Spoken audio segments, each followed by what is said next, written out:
We're going to talk about today how to film yourself and how to get dope shots of yourself, photo and video, and make maybe a video when maybe you're the only person filming. Bring your camera, 24 to 70s, classic, whatever, but bring, if you can, just a different lens to make it look different, preferably really wide since you are filming yourself. If you're talking to the camera, have a set of B-roll shots that you want to get that go along with what you're saying so that you have a visual component on top of what you're saying when you're talking to the camera, because it just makes it more visually interesting. The best thing that you can do at high noon, I try to backlight your subject. It'll make it look so much more interesting, and that basically means that we have the sun here, we have subject here, and then we have camera here. If you don't have lighting, try to get towards a window and use natural light, but I like the tip of shooting shadow side. Just gives a more dynamic look and it looks more quote-unquote cinematic. You got contrast, baby. The day I realized that contrast wasn't just a slider on fucking color, when it was just like you can light for contrast, the manual focusing is so important. You get the focus right and then you switch it back to manual. So many times I try to film myself and I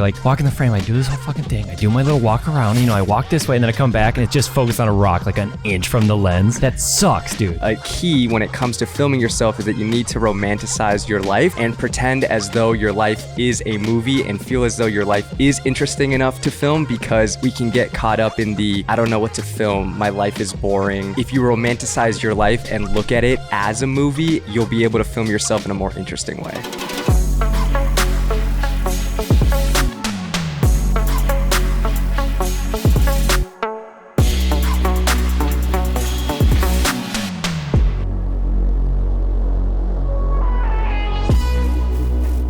Ladies and gentlemen, welcome back to episode 110 of the 505 podcast. Give me the one-handed crack. Oh, I'm feeling so good right now, dude. Just too easy. Every day of the week. There's a little bit of a spillage. I'm going to give myself a 7-9. Wow. You dented the shit out of it. Yeah, but do you hear the oomph on that shit? Dude, it had a lot of oomph. I can't even get it out. Yeah, we're going to give it look at that. Look at that steam coming out. Yeah, a lot of steam. 4-7. So the skinny cans he can actually do. Yeah, that's the whole girth thing. that gets him. Did you dent it? That was pre-existing. You promise? That was a pre-existing condition. All right. Give you a 7-8 right there. Hey, I got a score cheers, on the baby. board. About damn time. Kosi gets a score. Salud. Yeah, right? Okay. I want to start us off by saying that you guys should stop the pod in the next few seconds and you should give a call to one of your rocks and you should check in on your rocks. Over this weekend, a guy in the sports community, his name's Landon Bricado. He posted a video to social media and he was on an overpass and they haven't found him yet, but everyone's praying. Everyone's been checking in on the family. And I think that we're so much more than the work that we do. We're so much more than the jobs that we have. And I think that you can get wrapped up in overworking yourself and just being in maybe a bad state of mind. And if you don't talk to your friends, you don't talk to your family, you can go down a dark road pretty quick. And I don't think that we talk about that enough. Where I think that you should just call your buddy right now. Yeah. Anybody you got out there, you should just do something. Give them a call. Check in on your guys, your rocks, because I think that we just want to say a prayer for our buddy Landon out there. Yeah. It's especially dudes. I feel like we don't talk about our emotions to each other and shit, and then this shit happens like this, and it's really sad. So. You just never know what somebody's going through. Right. No. And yeah, man, that's tough. Yeah. So we're saying a prayer from the 505 pod out to our buddy Landon, and please, Go give your buddy a call, come back, hang out with us for the next hour. It's going to be a really good time. But dude, I'm happy you're back. I'm hyped you're back. You went on a really fun trip. Where'd you go? I went to New Zealand. New Zealand. New Zealand? Went out there with my parents, which was fun. So the genesis for the trip was my dad had always wanted to go there like his whole life.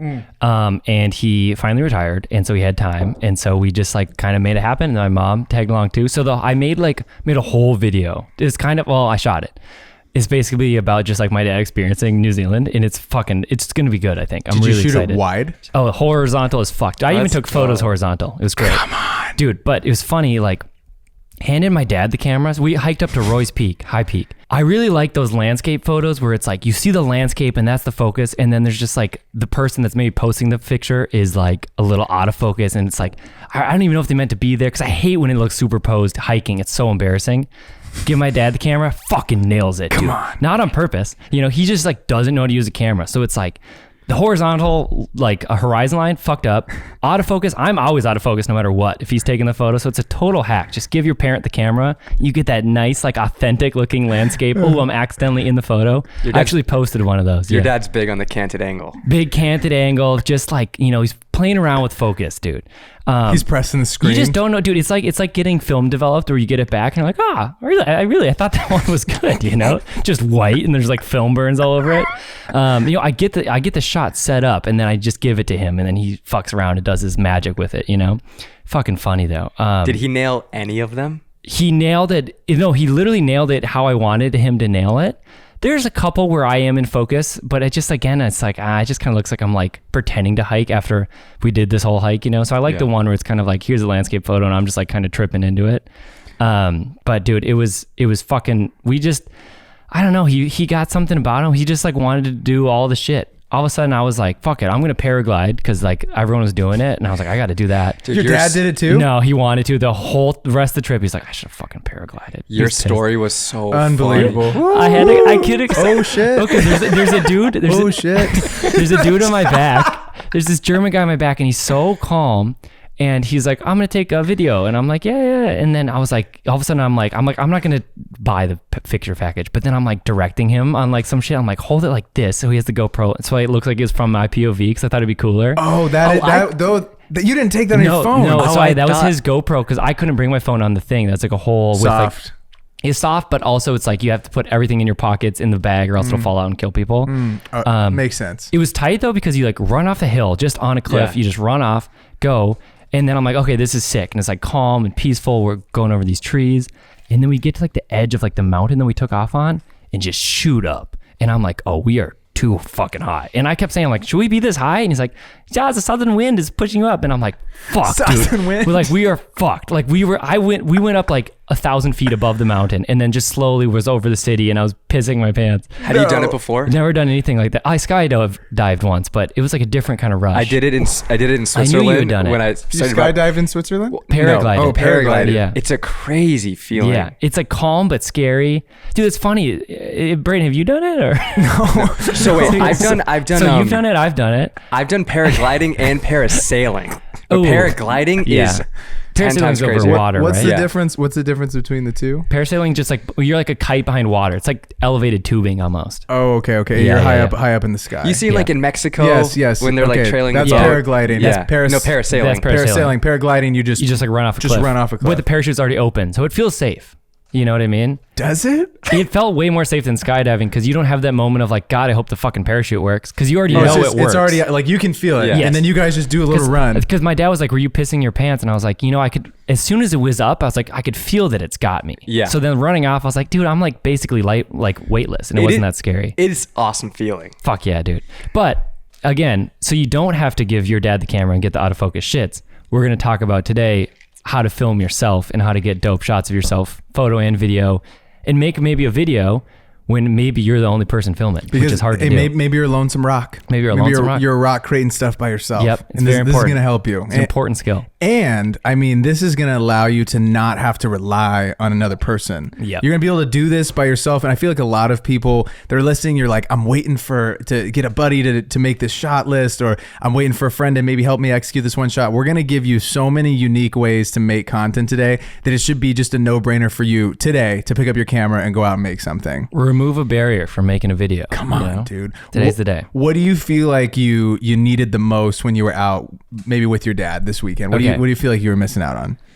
Well, it's funny. I bought a travel tripod for it.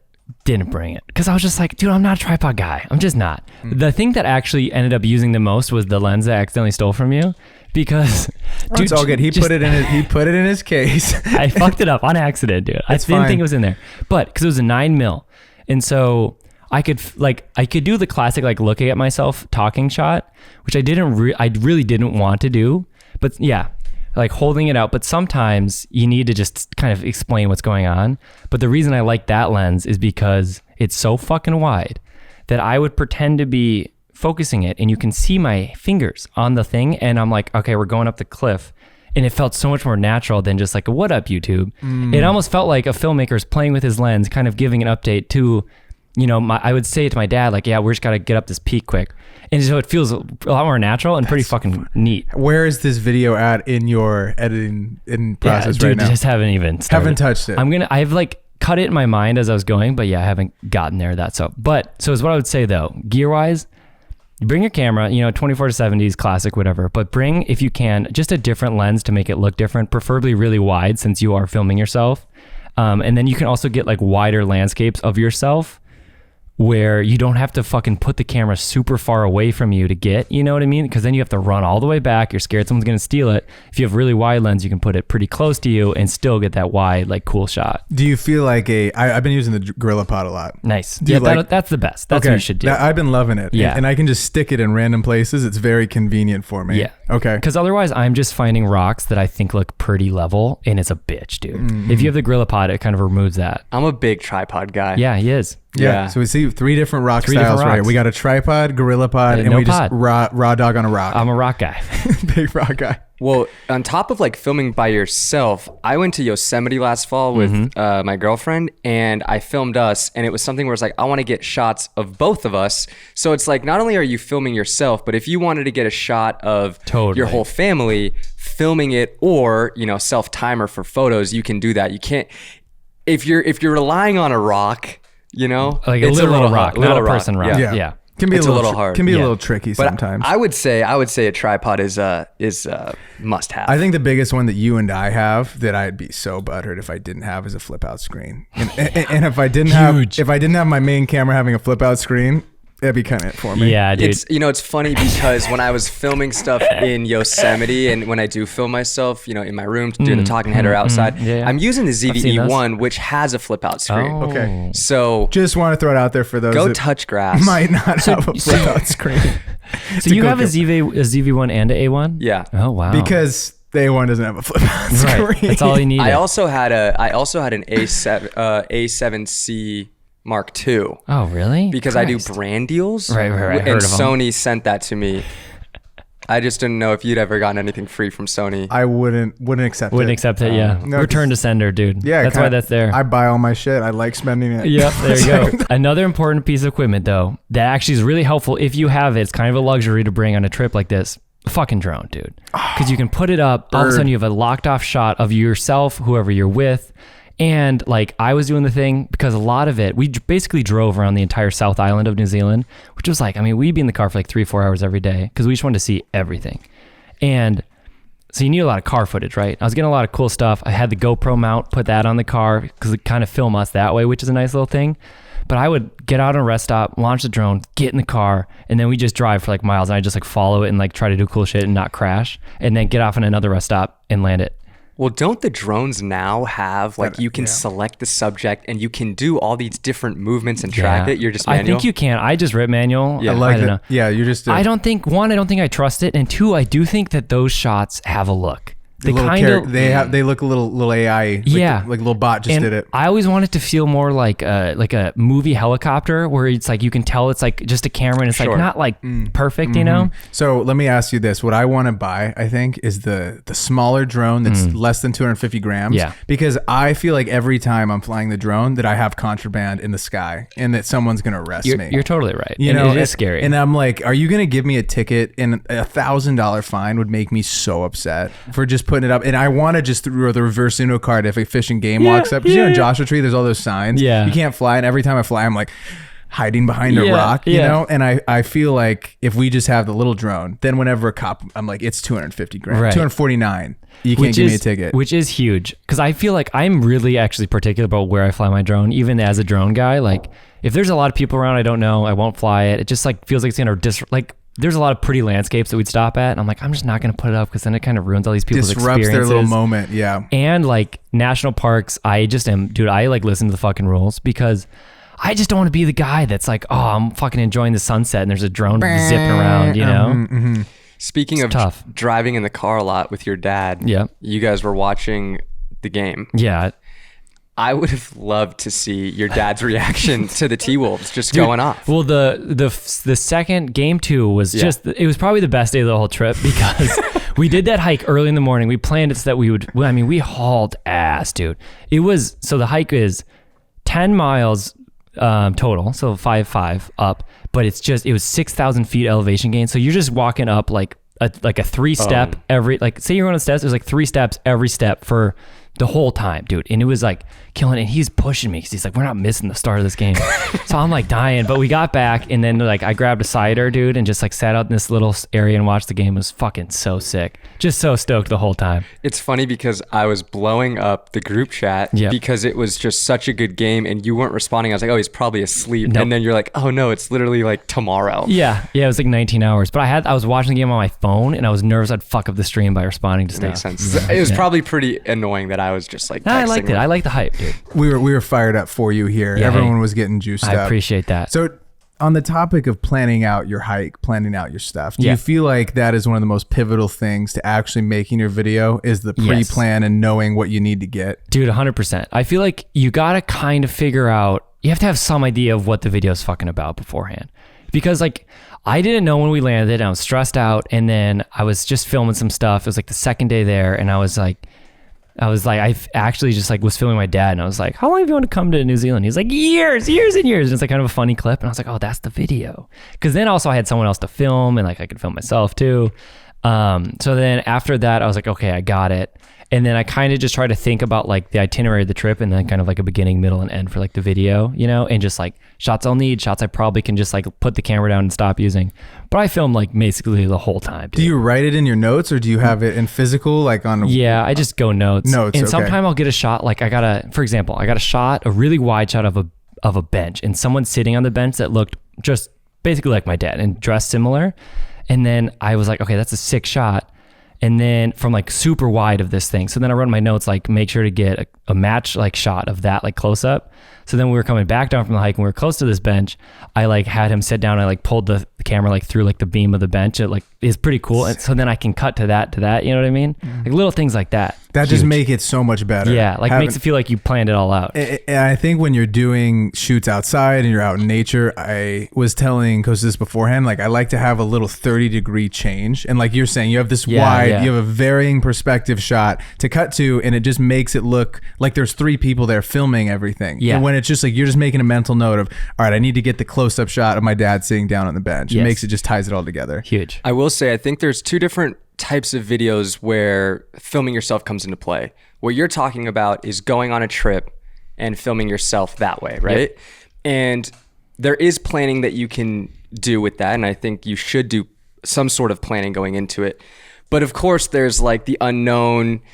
If you're going on a hike, you don't know what you'll be able to shoot. The other side is when you're filming, I guess maybe a more like social media type of video, like the talking head stuff that we do in our rooms or out and about. And I think going into that with a pretty structured plan is super important. I think writing out a script and knowing exactly what you want to say, at least having some sort of bullet points is important so that you make sure you hit every point that you want. And then having like a list of the shots that you want to get. If you're talking to the camera, have a set of B-roll shots that you want to get that correspond with or that go along with what you're saying, so that you have a visual component on top of what you're saying when you're talking to the camera, because it just makes it more visually interesting. Yeah, and I think you should pick out your song or kind of have an idea of the vibe. I mean, if you've edited for like 10 years, you don't have to pick it out beforehand, but I think it's helpful, and then you'll know the pace of the clips that you're going to need to get, or if you need stuff to hang longer, or if you just get a 2-second moment, you're like, that's going to fit because the song's quicker paced. I think it's just so important to almost treat it like it's a client video, you know, like take it really seriously. Like, okay, I have like a horizontal deliverable that I want to make, right? And then like, okay, like I made, I was working on just like I would just like drive like here to where to work, whatever, and like think about like try to visualize what I want to shoot on this trip and stuff.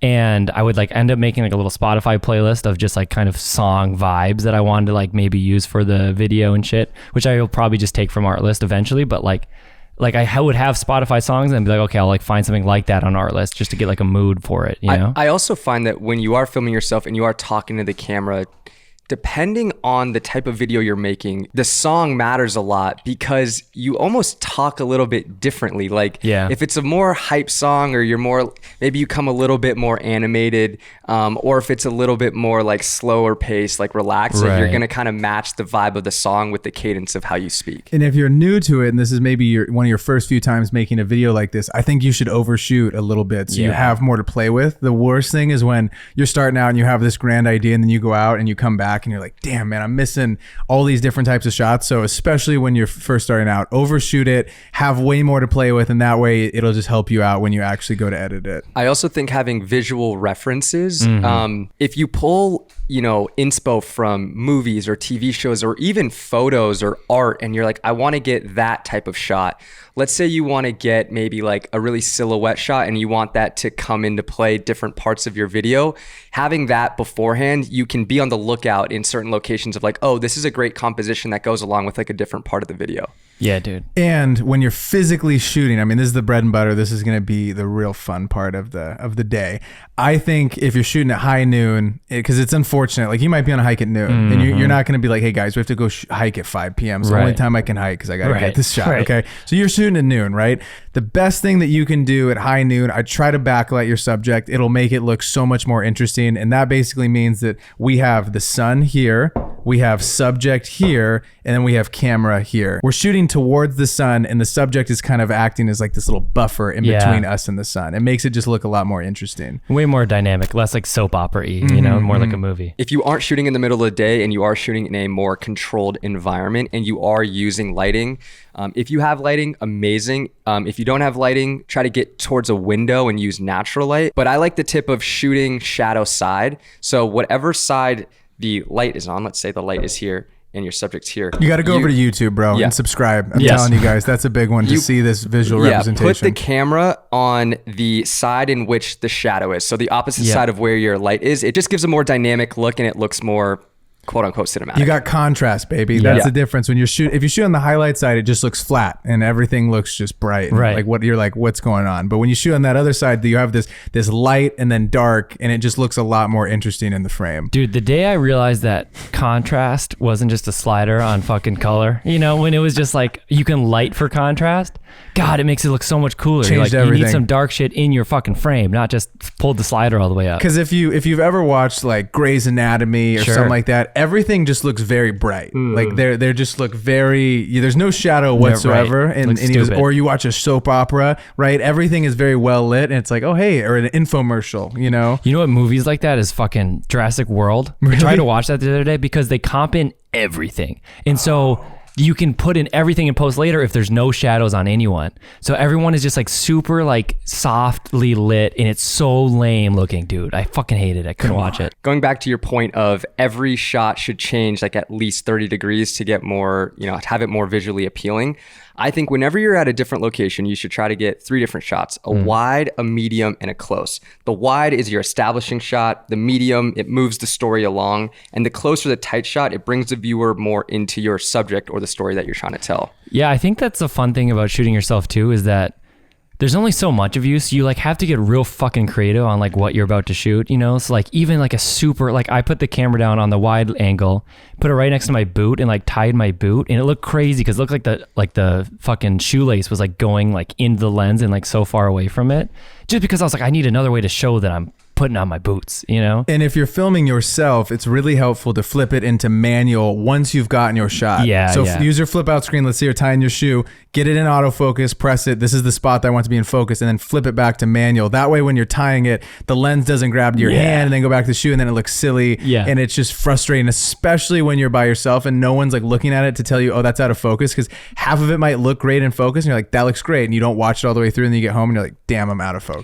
Going off of like getting that shot of you tying your shoe, I would recommend, if you are doing like a setup shot like that, get it at multiple focal lengths. So like you get the wide, you get the medium, and you get the tight. And then when you're editing, make sure to like match the cut. So it's like if you're making the loop as you're tying the shoe, match that, and it just gives you another angle to cut to. Or you can even, like, if you brought a backpack on your hike, right? You could go get your backpack and set it where you want to stand, pull focus on the backpack, and then go stand in for your shot, and then you'll have everything be actually in focus. Yeah, it's important to like set your composition before, like without yourself in the frame. Be like, okay, this is dope. This is like a beautiful photo. I'm gonna go stand in it, maybe like walk across or like say something or like walk through it or something. And I would use the grid to your advantage. Use the rule of thirds. Like time. Have that grid set up on your screen so that you can see like, okay, where should the subject be? It's either going to be directly in the center or it's going to be on one of the thirds on left or right. And if you have the grid set up, you'll have a better idea of like where to actually stand when you get in the frame. And go ahead. I was just gonna say, dude, the manual focusing is so important. You get the focus right and then you switch it back to manual, or else like so many times I try to film myself and I like walk in the frame, I do this whole fucking thing. I do my little walk around, you know, I walk this way and then I come back and it's just focused on a rock like an inch from the lens. Yeah. That sucks, dude. And you got to remember to flip it back into auto after you got the shot. The worst thing is like you do that and then you're talking like, what's up guys? We're going to do this right now. And then you're like, oh, I'm out of focus, dude. Yeah. It's a big one. And another thing too, I would recommend before you go out on your New Zealand trip, right? You're with your dad, and this is a really important thing you want to capture. You should know how to shoot in whatever color profile that you're picking on your camera. So shoot in S-Log or C-Log before you get out there. Practice it so you know that you're not going to mess it up, so everything's not white and blown out or super dark and it's unfixable. And a good rule of thumb, if you're shooting in S-Log, I personally think 1.3 to 1.5 is the sweet spot. If you're shooting with in C-Log like too, over, you're saying? Over, plus 1.3 to plus 1.5 on the exposure meter. That's the sweet spot for Sony. If you're shooting with Canon, I like to be at like 1.5 to 1.6. Yeah, it kind of just depends on the other thing I've realized lately is like it kind of depends on the LUT you're using. Or totally, because 100%. I had one conversion LUT that I was using, or like the Arri LUTs that we used, and it like makes it quite a bit darker. Way darker, huh? But I on a fucking C-Log 3, which is that's what the R6 uses. That's what I shot this whole thing on. It looks really good with the red to Rec 709 LUT for some reason. Interesting. And it makes it a little brighter though. It's weird. Yeah. So I've been playing around with that a little bit. So know the conversion LUT that you're going to do and always try it before you get out and stuff matters, because the last thing we want you guys to do is go make this film about your buddy or your dad and then it's just all the footage is ruined. Yeah. And then you're just destroyed. Just a great family moment, just gone forever from the archives because you don't know how to color.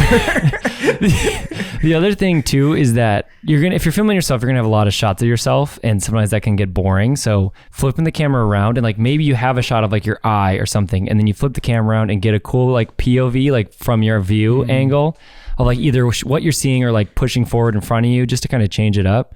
I actually discovered, dude, on this trip, a camera hack. It's a pretty specific, but it is a hack and it fucking is dope. Okay.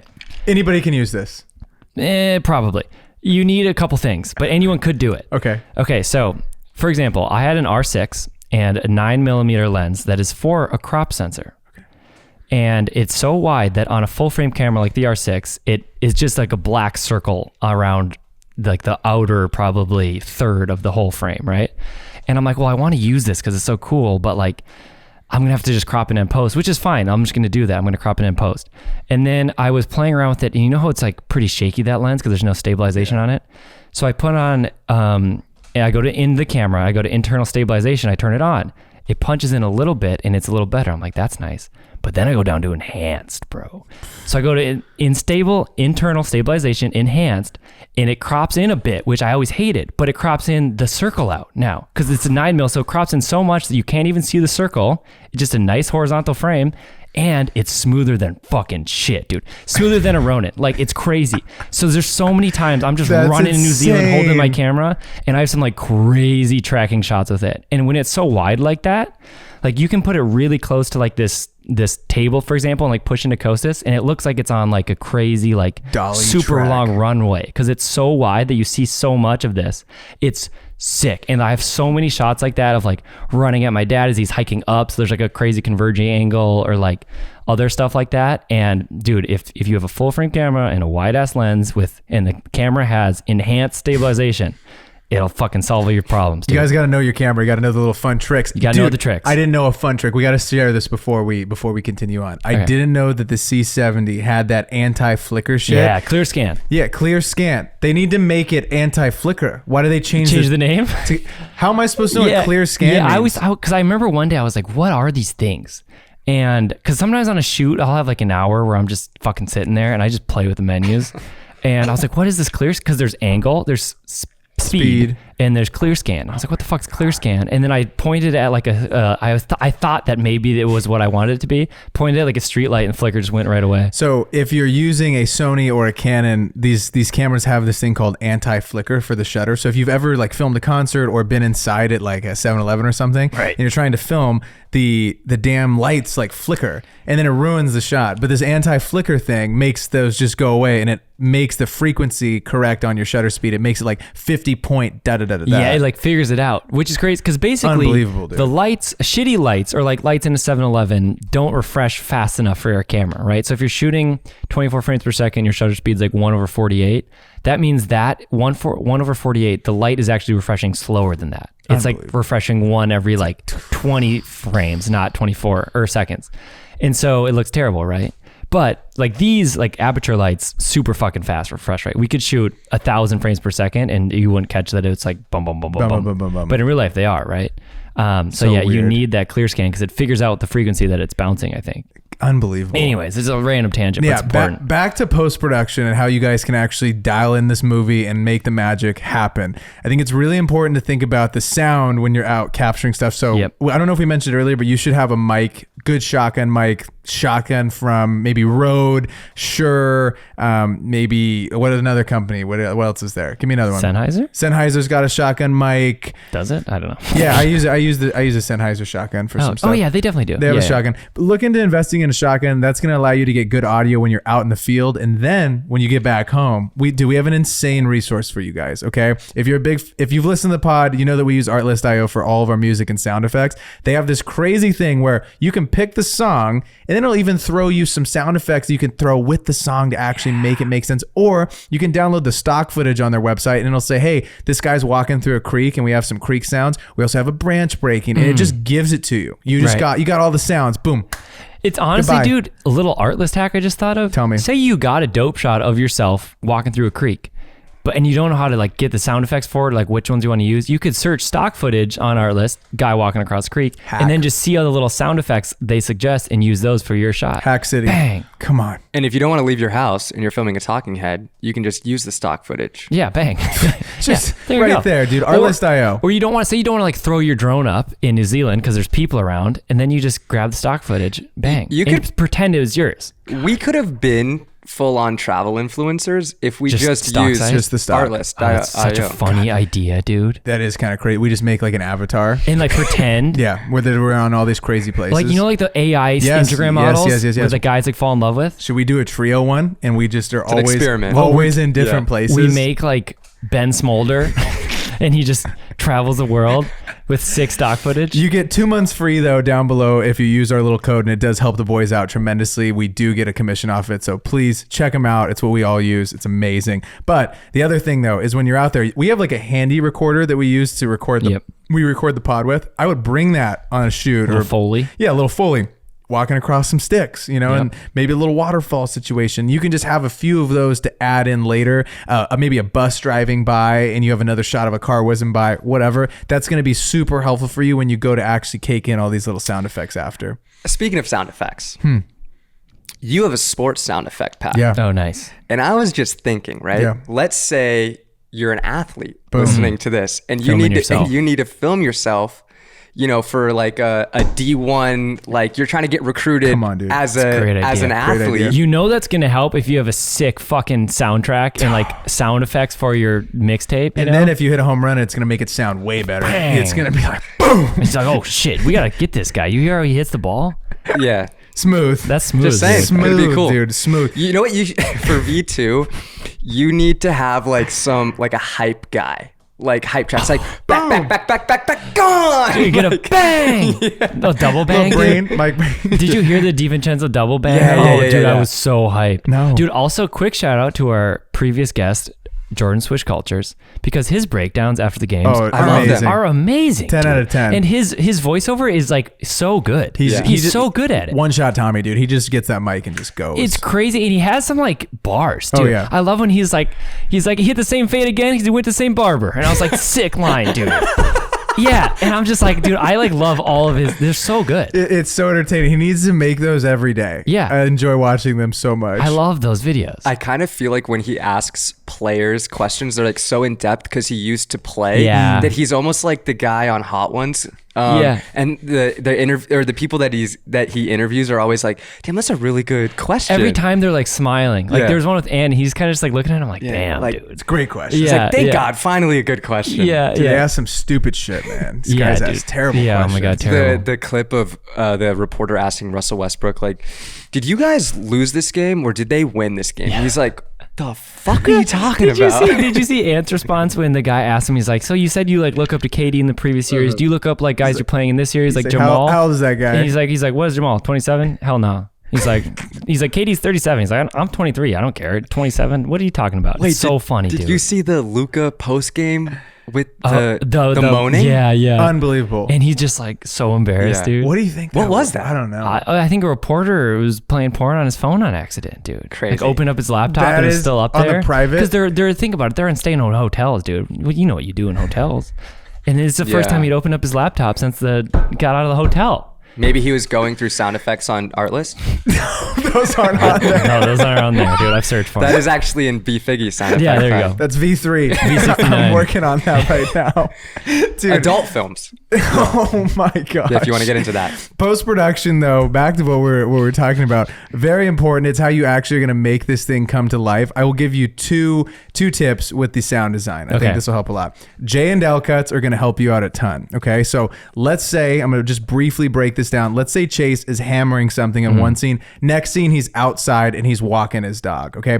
We might hear, if it was a J cut, we're going to hear the audio come in before we see the second shot. So I might hear the little feet of his dog before I actually see it in the second shot. That would be a J cut. Now, if it's an L cut, that means that his dog in that next shot, and let's say he's now at a baseball field, the sound of the dog's little chain, like ding, ding, ding, ding, ding, we might hear that go into the scene at the baseball game for just like a second. And that's an example of an L cut. And you can do that in any film that you make that is going to make your videos dramatically better, having a little bit of a sound carrying in the beginning, maybe a little bit of sound carrying at the end. J and an L cut will save your life. It'll make your stuff so much better. It's huge. Or else people will make fun of you for doing what's called ping pong editing, where you just ping pong between like this shot, then this shot, then this shot, then this shot. And it's like right on the cut, and people will slam you for it. It's called ping pong editing. Really? I had no idea. Yeah, I learned that in film school once. Nice. Just fake film school, really. When it comes to sound design, your video should make sense and you should be able to like know what is happening without the music. Right. Like you should be able to watch your video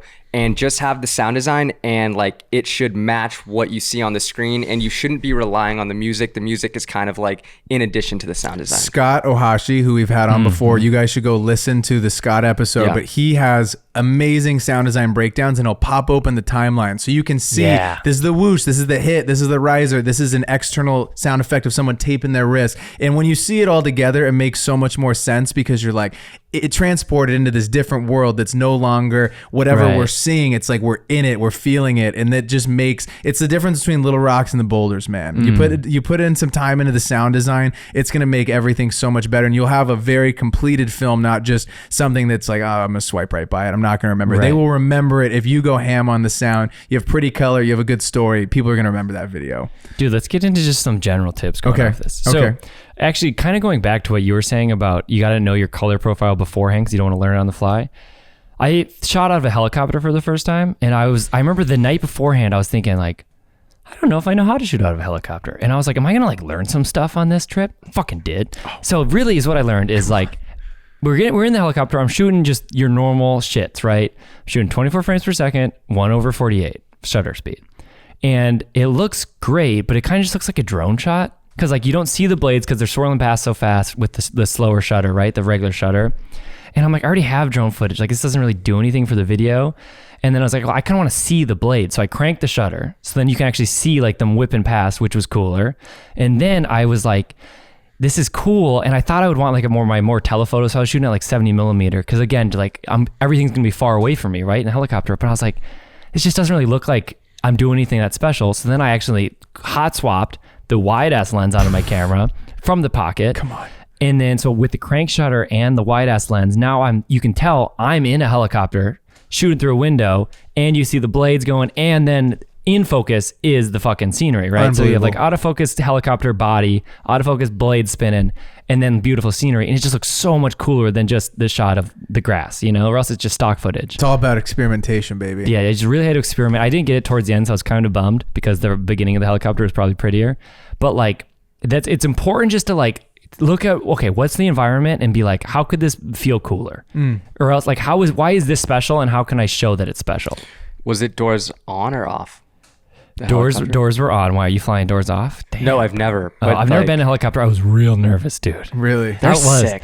They're sick, but like, I don't know. I've just been there. I've heard too many horror stories. Was the helicopter, were you at the front of it, middle of it, or at the back? So there was only 5 people in the whole helicopter. I was in the back. Me and my dad were in the back because we were heavy boys. So we had to be in the back for weight reasons, boys in which the was back. a bummer. My mom was in the front. She loved it.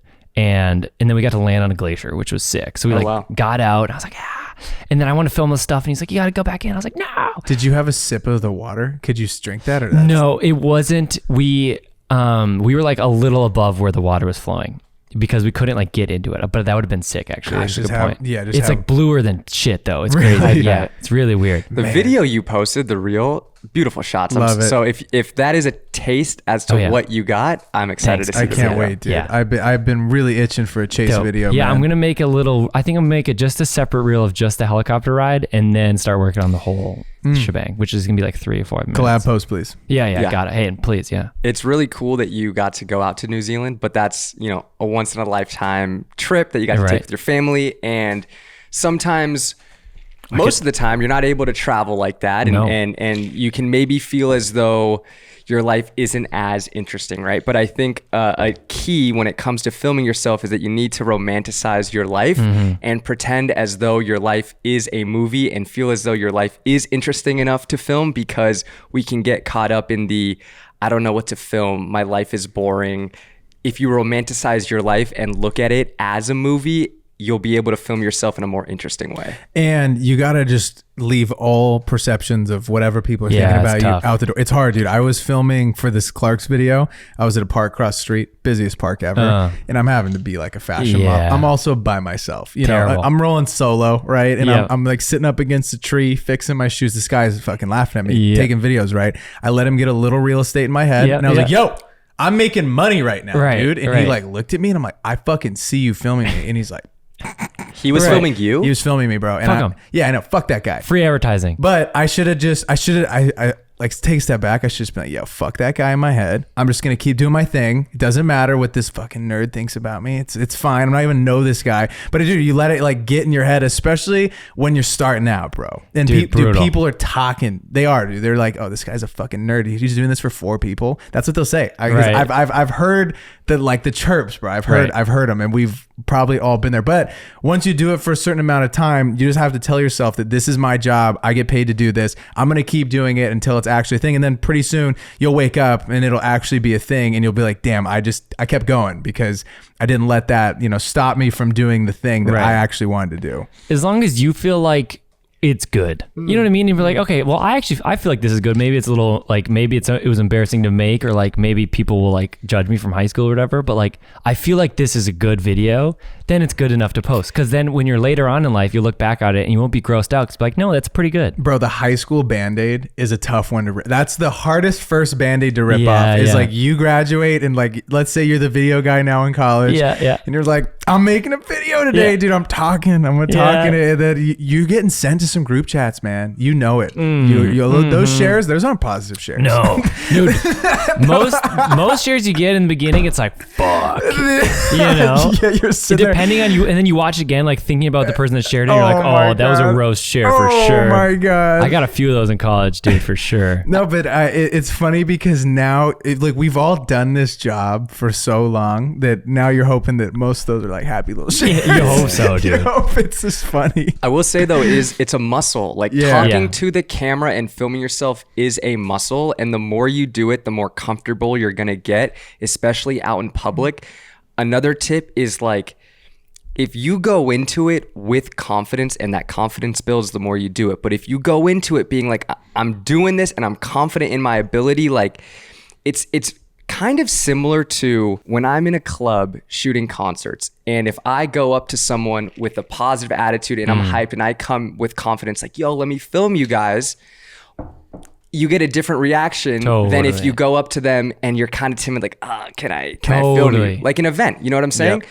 So if you can take that same energy, if you ever see someone who's rocking a crazy outfit, but they just have so much confidence that you're like, I can't even say anything. And you're like, is that a cool outfit? Yeah. Fuck. You're like questioning Yeah. it. So if you go into filming yourself with that confidence, like nobody's going to say shit because it's like, yo, this guy's doing it with so much conviction and so much confidence that like, what can I say? But if you kind of come at it, if you come at it timid, that's when people can tell you're like feeling uncomfortable. Yeah, people can feel your energy. Then people are going to slap those you. wicked confident people, like they'll walk into a room filming and you're just like, all right, guess that's what we're doing. This guy's doing the thing. You're right. Let's rock You on. must be good at it and get paid to do it, and then you judge them less, you know? And I think a thing that I struggled with a ton when I was starting out was I was seeing what was really popular at the time, and it was like these ridiculous like YouTubers being crazy, and I kind of channeled that into the very beginning first like fitness YouTube videos that I was making, right? And now I feel so much more. I feel way more secure as a person. I feel like I was insecure, so that's why you're kind of playing into that, whatever.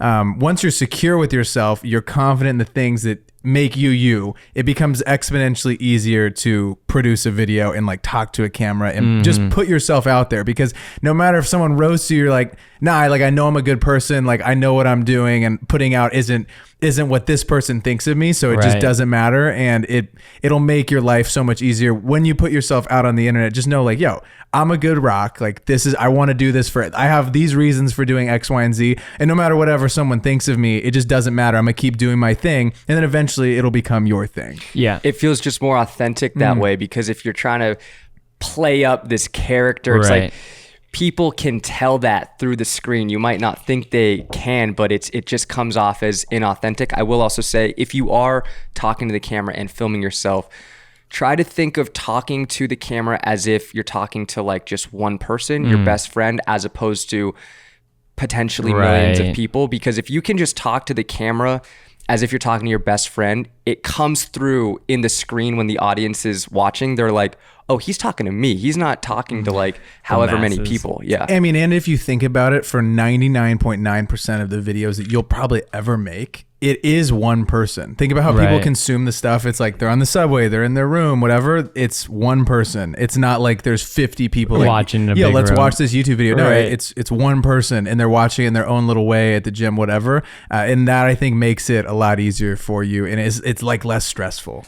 Dude, I also think it's important. This is kind of devil's advocate, but not really. Like, you make a video, maybe you're feeling like a little uncomfortable, like maybe I look cringe in this, or I look stupid, or I'm gonna get those not so positive shares. Like, show your good friend. Just show your buddy and just hear what he or she has to say. And if you're too uncomfortable to show your good buddy, you might want to change some stuff. Because I feel like in college, I'd be like, oh, I don't want to show Jacob, my roommate, this, but like I'm going to post it. And like, then hopefully he doesn't talk to me about it, but like it will be in the internet and then people will see it. It's like less weird. But I'm like, if I don't want to show my roommate, like I don't probably want to post it like this. You know what I mean? Why does it feel more comfortable almost thinking of your video being viewed by a complete stranger than one of your close friends? Yeah. It's way easier at the beginning, specifically. Yeah. When you're just starting out and you're trying to get your legs, and like, man, when it gets 20 people that watch it, and you're like, fuck. Yeah. But if you can show your good buddy the video, then it's good enough to post, I feel like, you know? Yeah, and like you're not going to regret it later.